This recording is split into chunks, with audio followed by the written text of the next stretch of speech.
सो hey guys, ये video कक्षा 10वीं जिनकी सप्लीमेंट्री आई हुई है उनके ऊपर बनाई गई है।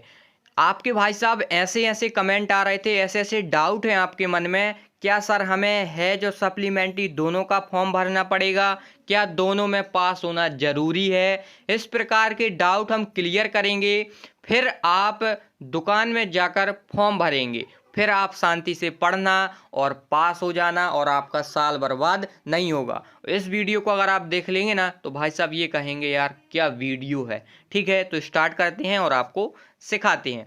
तो सबसे पहले हमें एक सिखाना बहुत ज़रूरी लगा। 90% लोगों को पता ही नहीं है, भीड़ में दौड़ते जा रहे हैं और कुछ भी पता नहीं है।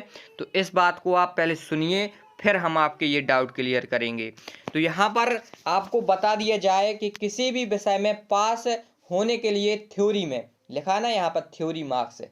थ्योरी में यानी किसी भी विषय में नंबर, यानी कि पास होने के लिए कितने नंबर होना जरूरी है आपको पता है? नहीं पता है। देखो 26 नंबर, 26 या 26 से ज़्यादा, 26 से बिल्कुल कम नहीं होना चाहिए। तो अगर आपके थ्योरी में 26 नंबर आते हैं और प्रैक्टिकल में अगर आपको मान लो 17 ही आपको यहाँ पर मिल गए, ठीक है, कितने मिले यहाँ पर आपको, इसको मिटा लेते हैं। मान लो आपको कितने मिले, 17 मिले, ठीक है। इसको अगर आप जोड़ेंगे कितने होंगे, 43 होंगे और आप इसमें पास माने जाएंगे, कोई दोहराए नहीं है। अगर आपके मान लो किसी विषय, मान लो इंग्लिश में 25 नंबर आते हैं और आपको प्रैक्टिकल में 17 नंबर मिलते हैं, तो आप कहेंगे सर हमारे यहाँ पर 42 नंबर होते हैं और यहाँ पर हम पास हो जाएंगे। तो नो भाई साहब, आप पास नहीं होंगे, यहाँ पर आप फेल हो जाएंगे। क्यों? क्योंकि आपके थ्योरी में 25 नंबर है और मैंने क्या कहा था कि थ्योरी में अगर आपके 26 या 26 से ज़्यादा है जब आप पास होंगे।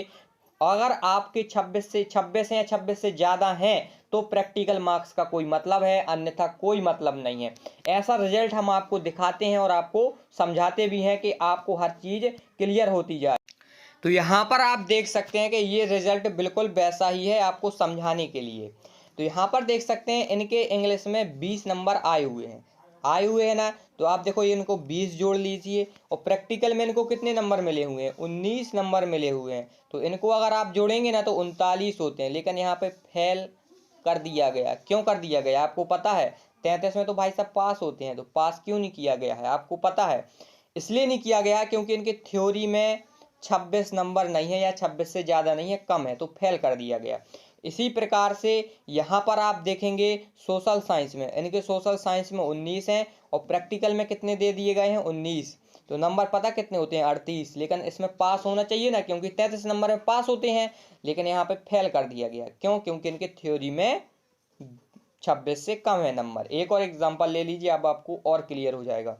यहाँ पर देखेंगे आप, इनके संस्कृत में नंबर 27 है, 27 और 19 इनको प्रैक्टिकल में मिल गए, तो कितने होगा, 46। तो पास कर दिया गया। क्यों? क्योंकि इनके थ्योरी में भाई साहब नंबर हैं 26 से ज़्यादा, या 26 से ज़्यादा तो है ही हैं। इस प्रकार से भाई साहब आपको समझना बहुत ज़रूरी था। तो अगर आपके ये डाउट क्लियर हो गए हों तो अब आपका मेन डाउट है वो क्लियर करते हैं। तो यहाँ पर अब आपका जो मेन डाउट था, क्या हमें हैज और सप्लीमेंट्री दोनों का फॉर्म भरना पड़ेगा? तो हाँ, बिल्कुल भरना पड़ेगा। आपको हैज का भी फॉर्म भरना पड़ेगा और जिसमें सप्लीमेंट्री भी आई है उसका भी आपको फॉर्म भरना पड़ेगा। क्या करना पड़ेगा? भरना पड़ेगा। हैज का भी भरना पड़ेगा और आपको सप्लीमेंट्री का भी फॉर्म भरना पड़ेगा, तभी आप पास होंगे। और पैसे भी आपको दोनों पेपर के लगेंगे। ये आपका डाउट क्लियर हुआ। और आपको देखो इसका एक प्रूफ भी दिखाएंगे। इसका प्रूफ क्या है, कई लोगों को पता नहीं है, हवा में दिए हुए हैं, उसका भी प्रूफ देंगे आपको। अब दूसरी बात आपकी ये थी, क्या हमें दोनों में पास होना जरूरी है? ये भी भाई साहब आपका डाउट था ना, क्या हमें दोनों में पास होना जरूरी है? तो नहीं। तो क्या कह रहा हूं मैं? नहीं, दोनों में पास होना जरूरी नहीं है। दो में से आप किसी एक में पास हो जाएंगे, आपका रिजल्ट पास कर दिया जाएगा। ठीक है, इस चीज को आप समझ गए। क्यों? क्योंकि यार एक विषय का कोई महत्व नहीं है, क्योंकि आपका रिजल्ट पता किस पे बेस पे बनता है, बेस्ट ऑफ 5। आपका रिजल्ट 5 विषयों को जोड़कर बनाया जाएगा। जिस विषय में कम नंबर होंगे उस विषय को अलग ही कर दिया जाएगा। मान लो आपने 2 पेपर दिए अभी अभी सप्लीमेंट्री के, और एक में आप फेल हो गए, एक में पास हो गए, तो आपका रिजल्ट पास आ जाएगा, क्योंकि उन्हें को तो पता ही है कि हमें एक विषय अलग ही करना है कम वाला, तो फेल वाले को वो कम कर देंगे, और कम कर देंगे आपका रिजल्ट पास आ जाएगा। तो ये चीज़ आपका क्लियर हुआ ना। तो इस वाले का हम क्या करते हैं, आपका एक डाउट क्लियर करते हैं कि हमें है जो सप्लीमेंट्री दोनों का फॉर्म क्यों भरना पड़ता है, ठीक है, उसका भी डाउट आपका क्लियर कर देते हैं। तो यहाँ पर देख सकते हैं ये आपका सप्लीमेंट्री का फॉर्म भरने का आदेश जब जारी हुआ था तो उन्होंने साफ शब्दों में लिखा था कि हायर सेकेंडरी परीक्षा में केवल एक विषय और तथा हाई स्कूल परीक्षा में 2 विषयों में अनुत्तीर्ण छात्रों को ही पूरक पात्रता प्रदान की गई है। यानी कि उनका कहने का मतलब है, अगर आप हायर सेकेंडरी यानी कि 12 में पढ़ते हैं, अगर आप 12 में पढ़ते हैं तो एक विषय में अगर आपकी सप्लीमेंट्री आई है तो आप सप्लीमेंट्री का फॉर्म भर सकते हैं। अगर आप क्लास 10th में पढ़ते हैं तो आप 2 पेपर दे सकते हैं। 2 पेपर कहने का मतलब यही है कि आप एक हैज वाला और एक सप्लीमेंट्री वाला। और कई लोग ये समझ गए थे कि हमारे में 2 में हम फेल्ड हैं, 2 में हम फेल्ड हैं, 2 विषय में हम फेल्ड हैं, तो हम इस सप्लीमेंट्री का फॉर्म भर सकते हैं।